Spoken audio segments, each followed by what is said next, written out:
ಹೇ ಮಹಾಕಾಲ, ಈ ಬ್ರಹ್ಮಾಂಡವನ್ನು ಸೃಷ್ಟಿಸಿದವರು ಯಾರು ಮತ್ತು ಇದರಲ್ಲಿಯ ಜೀವಿಗಳು ಯಾವ ರೀತಿ ಇರಬೇಕು? ಆರಂಭದಲ್ಲಿ ಏನೂ ಇರಲಿಲ್ಲ. ಸಮಯದ ಅವ್ಯಕ್ತ ಸಮುದ್ರದಲ್ಲಿ ಭಗವಂತನ ಇಚ್ಛೆ ಜೀವನಕ್ಕೆ ಜನ್ಮ ನೀಡುತ್ತದೆ. 24 ತತ್ವಗಳ ಮಿಶ್ರಣ ಮತ್ತು ನಮ್ಮ ಕಾಲಕೃಪೆಯ ಮಾಧ್ಯಮದಿಂದ ಬ್ರಹ್ಮಾಂಡದ ಜನ್ಮವಾಗುತ್ತದೆ. ಅದರಲ್ಲಿ ಸ್ವಯಂ ಶ್ರೀಹರಿ ನಾರಾಯಣ ಅವತರಿಸಿ ತಮ್ಮ ನಾಭಿಯಿಂದ ಜೀವನದ ಪ್ರಾರಂಭಕ್ಕೆ ಕಾರಣವಾಗುತ್ತಾರೆ. 84 ಲಕ್ಷ ಯೋನಿಗಳು, 14 ಲೋಕಗಳು ಸೃಷ್ಟಿಯಾಯಿತು. 7 ತಾಂಬೋಗುಣಿ ಪಾತಾಳ ಲೋಕ, ಅದರ ಶಾಸನ ಅಸುರರಿಂದ ಮಾಡಲಾಗಿರುತ್ತದೆ. ಅವರ ಏಕೈಕ ಉದ್ದೇಶ ದೇವತೆಗಳನ್ನು ಸೋಲಿಸುವುದು. ಮಧ್ಯದಲ್ಲಿರುವ ಭೂಲೋಕ ಮಾನವರ ವಾಸಸ್ಥಾನವಾಗಿದೆ. ಇಲ್ಲಿ ಮನುಷ್ಯರು ಕರ್ಮಗಳಿಂದ ಬಂಧಿತರಾಗಿದ್ದಾರೆ. ಸ್ವತಂತ್ರ ಇಚ್ಛೆ ಅಲ್ಲದೆ ಭಗವಂತನ ಕಡೆ ಸಮರ್ಪಣೆಯು ಪ್ರಾಪ್ತವಾಗಿದೆ. ಮತ್ತು ಭೂಲೋಕದ ನಡುವೆ ದಿವ್ಯ ಮೇರು ಪರ್ವತದ ಮೇಲಿದೆ ಭೂವಾ ಸ್ವರ್ಗಾದಿ. ಅದರ ಶಾಸನವನ್ನು ದೇವರಾಜ ಇಂದ್ರ ಮಾಡುತ್ತಾನೆ.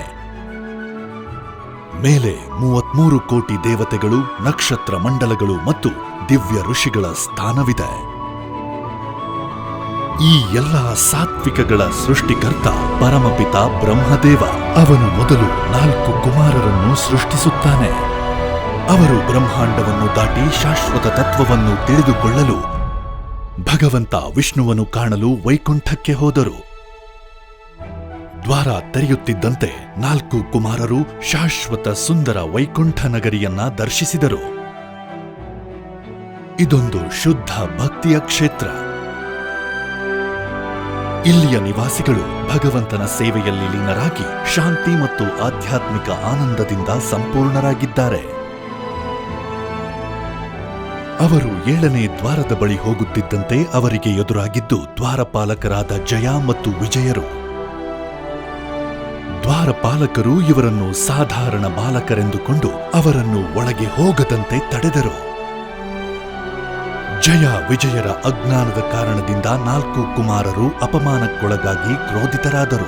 ಆ ದ್ವಾರಪಾಲಕರಿಗೆ ಶ್ರೀ ವಿಷ್ಣುವಿನಿಂದ ದೂರವಾಗಿ ಮೃತ್ಯುಲೋಕದಲ್ಲಿ ಜನ್ಮ ಪಡೆಯುವ ಶಾಪ ನೀಡಿದರು. ಆಗ 7ನೇ ದ್ವಾರ ತೆರೆದು ಸಾಕ್ಷಾತ್ ಶ್ರೀ ವಿಷ್ಣು ಪ್ರಕಟವಾದರು. ಭಗವಂತ ವಿಷ್ಣು ಸಚ್ಚಿದಾನಂದ ಸ್ವರೂಪಿ. ಅವರ ಹೆಸರು ಮಾತ್ರದಿಂದಲೇ ನಾವು ಅಜ್ಞಾನದಿಂದ ಮುಕ್ತಿ ಪಡೆಯಬಹುದು. ಅವರು ಕರುಣೆ ಮತ್ತು ನಿಷ್ಕಲ್ಮಶ ಪ್ರೀತಿಯ ಸ್ವರೂಪಿ. ಅವರ ದರ್ಶನವೇ ಈ ಜೀವನದ ಪರಮೋದ್ದೇಶ. ಅವರನ್ನು ನೋಡಿ ಎಲ್ಲರೂ ಮಂತ್ರಮುಗ್ಧರಾಗುತ್ತಾರೆ. ಭಗವಂತ ವಿಷ್ಣು ಎಲ್ಲ ಸಂತರನ್ನು ಆಧರಿಸಿ ತಮ್ಮ ದ್ವಾರಪಾಲಕರು ಕ್ಷಮೆ ಯಾಚಿಸುವಂತೆ ಮಾಡಿ ಜಯ ವಿಜಯರಿಗೆ 2 ಆಯ್ಕೆ ನೀಡಿದರು. ಮೃತ್ಯುಲೋಕದಲ್ಲಿ ಜನ್ಮ ಪಡೆಯುವವರೆಗೂ ಭಗವಂತನ ಜೊತೆ ಮಿತ್ರರಾಗಿದ್ದುಕೊಂಡು ಅಥವಾ 3 ಜನ್ಮಗಳವರೆಗೂ ಭಗವಂತನ ಶತ್ರುಗಳಾಗಿ ಜನಿಸಬೇಕೆಂದು. ಜಯ ವಿಜಯರು ಕೇವಲ 3 ಜನ್ಮ ಮೃತ್ಯುಲೋಕದಲ್ಲಿ ಜನಿಸಿ ಭಗವಂತನ ಪರಮ ಶತ್ರುಗಳಾಗಿ ಇರುತ್ತೇವೆ ಎಂದು ನಿರ್ಧರಿಸಿದರು. ಹೀಗೆ ವೈಕುಂಠದ ದ್ವಾರಪಾಲಕರಾದ ಜಯ ಮತ್ತು ವಿಜಯರ ಪತನವಾಗುತ್ತದೆ.